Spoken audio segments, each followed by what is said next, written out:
We're all on a journey through this life, and that journey can be quite difficult. It can be extremely hard when we have more questions than answers, especially when it comes to our faith in God. Even though we're on a journey of life, we don't have to do it alone. Join us for the podcast, The Journey, posted fresh on all popular podcast platforms every Sunday morning. Or you can go to the toughquestionsforgod.org website. Thanks, and we'll see you then. Well, a lot of people don't like that word, to get out of our comfort zone, No, they don't.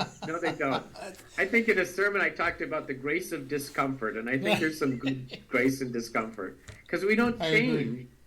We don't change if we're not uncomfortable at times. And there's always things in our lives that need some changing. Fair enough. I remember my mom told me change is good, so we got to remember. Fair enough. Hey, in looking at sort of the other end of the spectrum about our congregations, what is the message you would want to share with some of our, let's call more veteran church members, about making space in church for others? I don't just mean the one of my congregants comes to mind who told me when I first started in my current charge that her family bought that pew, and that is actually her pew. Just an ongoing truism. But I mean, how do we encourage those individuals in worship to make the space for newer Christians who are coming into our doors? Part of what we do is, I think, help remind people that the church never only exists for the people who are already there. It's also always to be a place where we make sure new people are welcome. And if we lose that, we lose something really important about what it means to be the church. And I think there's gentle ways and helpful ways we can do that. Sometimes I've heard people almost use the exact opposite statement. The church never exists for the people who are already there. Well, I don't think that's true. I mean, of course the church exists for the people who are there. Mm-hmm. And I honor the faithfulness of people who have kept the church going. And we need to recognize that we get comfortable with, again, to repeat what I said, we get comfortable with the way we do things. And just because we're comfortable with it doesn't mean it came down from Mount Sinai on stone tablets. The church is there to share God's love and grace in Jesus Christ in all kinds of ways. And that means we need to have space for people who will come. And if we're really going to take seriously that they're there, we take seriously that they bring something of God's grace with them to the conversation, and they can help us know and experience God's grace in new and fresh ways if we're willing to change. Fair enough. That's that word again that nobody seems to like, change. And I know in my churches, people are like, we've always done it this way, and okay, well, that's great, and it worked, obviously for years, but today is a different animal. People, like you said earlier, want to know how their faith in Jesus Christ and their position in the world really kind of intersect with each other, how they come together, how they can, how the faith can benefit the world, and back and forth, and be faithful. And it seems to be a concept sometimes that I think people struggle with, is what do I really need to do so that what I've come to know as, faith, here's a younger person that's living in a completely different world than I am or have. Yeah. And what do I do? How do I help them? How do I enable them? How do I show them the grace that I've been shown over the years, Yes. And I think there's one of the gifts of the church is it really can be a multi-generational place. Yeah. There are not a lot of places in our society that encourage those multi-generational relationships. If you're a parent, taking your kids to, a soccer game or whatever, the parents are roughly the same age. Many activities are organized so you encounter people about the same age and stage of your life. And the churches can be a real gift in helping people, across the age spectrum get to know each other. Maybe some of you have been in places where a youth group has asked their member, the youth, to go interview some longer standing and older members of the church, and the kind of wonderful gift that can be as people get to know one another. Absolutely. I can think of an experience I had in another church where the youth group, there was some older members that were kind of going to mentor them a little bit, and they ended up developing a really close, very close relationship with each other, the older and the new. And both sides were like, I ended up, and I heard this from both sides, they said we learned from each other, Right. And their faith grew through that learning and through that experience. Yes. And I agree, it's so important to provide all of those places for growth in space for all people. And in our more highly mobile society, sometimes younger families have moved away from parents and grandparents because of work or whatever, and the church can be a place where they meet people who are sort of grandparent-like figures. I mean, they don't take the place of grandparents, but they can be those sort of older mentors. Sure. And so I think the church can really be a gift in that way. That extended family sort of a model. Yes. That's wonderful. Yes. Let me ask you another question, if I could. We as pastors, and we all seem to run across people sometimes that are saying, I don't know if I want to get involved with this or not. My life seems to be just fine right now without, learning about Jesus, without going to church, without all these things. I'm fine the way I am. What do you think we need to do in order to, once again, it's kind of the theme we're dealing with today, but to reach into their life or their heart, to let them know that, Jesus really is the answer to so many of the problems that we have? That's a great question. And historically, one of the things the church did was try to talk them into thinking their life was more a mess than they thought it was. And I'm not sure that's always the best strategy. I think I sat in on that one. Yeah. Yeah. Oh, agreed. But I think part of me just, it would be an encouragement to dig a little deeper. We're not saying your life is horrible or anything like that. Right. But we do think that everybody's life can benefit from a living relationship with God and Jesus. And if you're doing okay, well, maybe there's some other people who are not doing okay, and they need you to be a part of the church community too. So it's not just you and what you may need, which matters. It's also what can you give to the wider world, and I think that's a part of what faith in Jesus also involves. Well, certainly Jesus modeled, pouring out of himself for everybody, Yes. others, and what a wonderful example of that.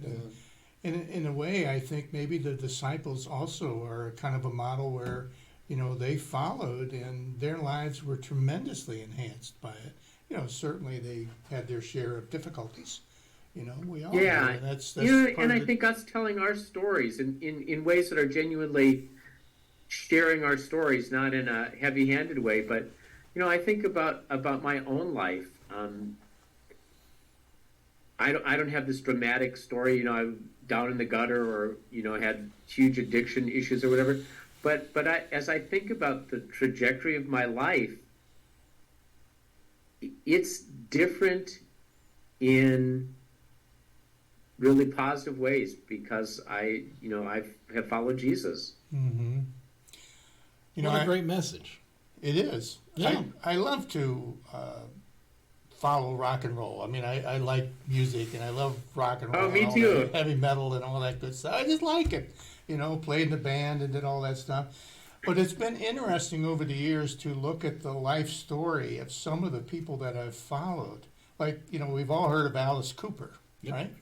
Mhm. Man's a Yeah. staunch Christian, you know, and his story is one of those where, you know, it just shows that, you know, my life was, you know, I was climbing high and all of a sudden things start falling down, and that's when I woke Sure. up and, you know, I finally turned to God, and my story has been beautiful ever since. And, you know, those types of things I think are important as we tell our stories, even the little parts of our own life. You know, that, yeah, you're right. Maybe we didn't, you know, come out Sure. from crawling out of the gutter or whatever, but, you know, there was a time in the emptiness, I know, in my own life, and God kind of filled it very slowly over the years, and until I finally woke up one day, you know, and it's like, oh, now it Yeah, starts to and make you know, sense. part of my story would be there are times when I've really needed the resources of my faith to make it through whatever it is that I've had to navigate. And I think without those resources, it would have been much more difficult. Right, right. And I mean, from a clergy kind of perspective, looking at that, we are far more likely, as are my congregation, to be willing to talk about things like the Lions, our sports teams, or wherever we're ready to convert and evangelize and be out there and talking and just got our colors on and everything else. Yet, a lot of times we're so hesitant to do what you just say of sharing our story or Yeah. being ready to talk honestly and openly. I think it's something that we're all working on. Honestly, I think so too. And you know, and again, there have been times we probably have all experienced really bad evangelism. Maybe we've engaged in it at times too. You know, but that person who really doesn't care even to know you comes up and just asks if you're saved, and then, you know, hits you with a half a dozen scriptures, and it's like that. Maybe it's worked for some people sometime, but most people want, you know, to know you and want to develop a relationship and want to know how faith has mattered to you. Yeah.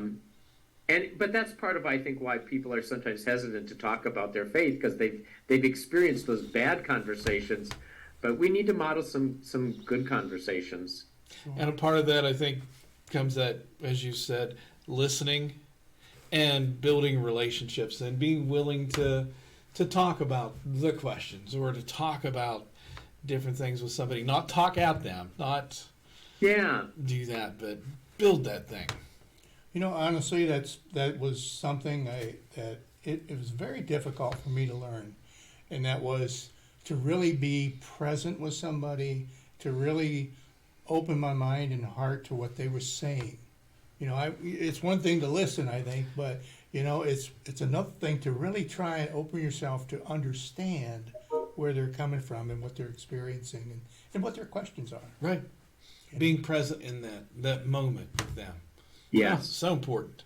Mm-hmm. Okay. It is, and you're right. It's a skill. It takes some attention on our part. As sometimes as clergy, we feel like, well, we need to be able to just respond so eloquently to everything someone says, and you know, you can get kind of nervous about. You want to be ready to say the right thing, and sometimes just being with someone, even when your words are not as beautiful as you'd like them to be, matters more than anything.